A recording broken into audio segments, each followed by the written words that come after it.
Hey yo, what's up everybody? I've been working hard like a theoretical physicist, trying to come up with a theory of everything.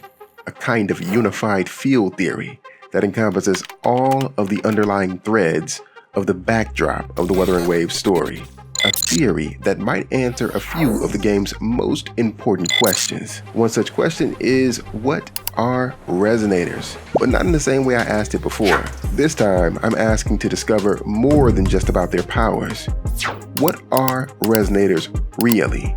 Like, are they even human? And are humans on Solaris 3 even human?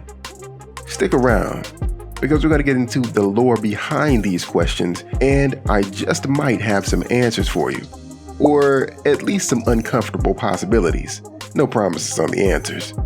By the way, if you like these types of videos, be sure to like and share. It really does help me to keep bringing you awesome videos just like this one. Without further ado, let's get into it.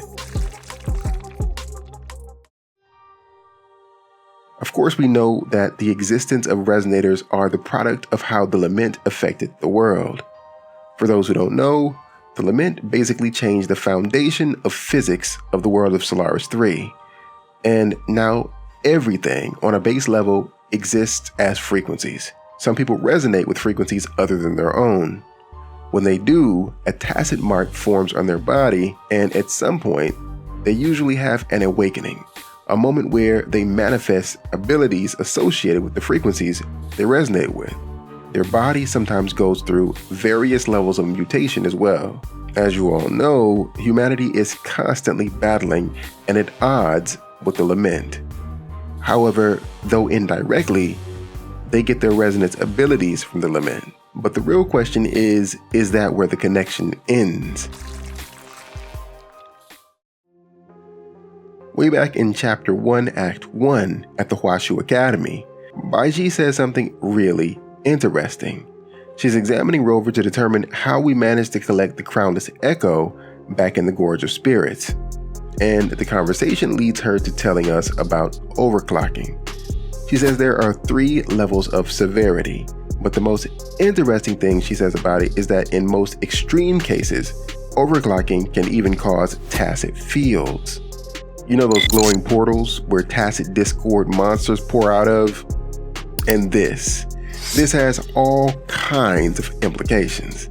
And while Baiji tells us this, likely from her studies as a researcher, there's one person we've met who gives us his first-hand experience of this having happened, Tang Minlu.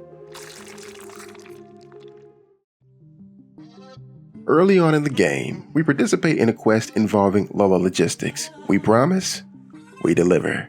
In it, we meet a man named Tang Minlu. He's a manager for Lolo Logistics, and he wants to refuse a delivery request in the Sea of Flames. However, one of his overly ambitious subordinates, Mimika, is dedicated to the slogan, we promise, we deliver. After arguing with Tang, she runs off to make this very dangerous delivery all by herself. Tang is all worried and dismayed at her brash decision, and because of this, he spills the beans on why he's so against her decision and why he doesn't want to deliver to the Sea of Flames, despite the slogan. He recounts his experience of when Lolo Logistics first established their Jinzhou branch.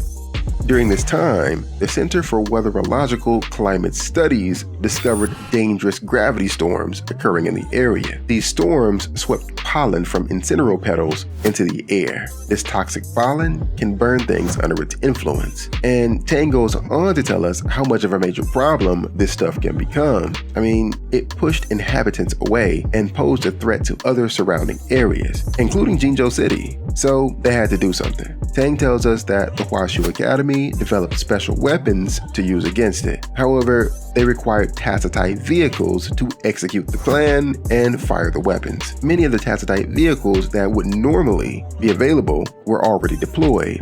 They were at the front lines with the Midnight Rangers as they fought the TD outbreak. So Lolo Logistics were the only ones with spare tacitite vehicles, the very type of vehicle necessary for completing the mission. So the Academy requested their help, and they accepted the request. They aimed to stick to their motto, we promise, we deliver. But in the end, the mission failed. and they couldn't deliver the weapons in time, resulting in the Incineropollen being only partially contained. In the chaos, a number of Rangers were burned to death by a deadly concentration of toxic pollen. They overclocked, but when they did, a tacet field manifested in that location. Tang Man Lu speculates that the Infernal Rider might have spawned from this incident. It's likely that the Rangers themselves didn't turn into the Infernal Rider, but rather their frequencies were absorbed into it, just like we've heard Jian and most recently Roshia talk about.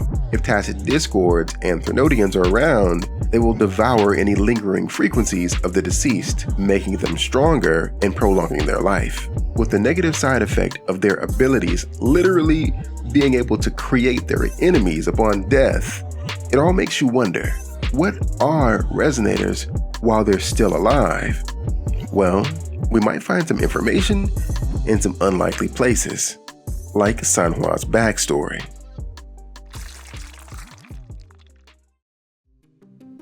Sanwa was a child who was born with an abnormal eye structure, resulting in blindness in both eyes. However, when a tacet discord outbreak destroyed her village, the waveworm phenomena led to her being able to see despite her natural blind state.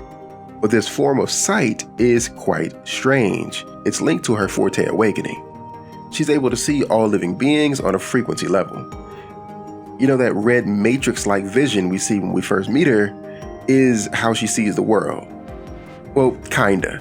One of the most interesting things that happens during our first meeting with her is that she tells the rover that he is one of the few people she sees as they are. When Rover presses the question, she doesn't really want to continue, and that's because she typically sees everyone as twisted monsters. Man, there are so many interesting things surrounding Sanwa, and I originally planned to do a video on her backstory first to reference back to in this video, but I got too excited about the idea, so I went ahead and made this video first. But if you guys would still like to see that video, just let me know in the comments. This brings us to the next question. Why does she see things the way she does? Is that simply a side effect from attaining sight from the Lament? Is it because that's what the world really looks like to tacet discord monsters? Or is it because that's what people actually are?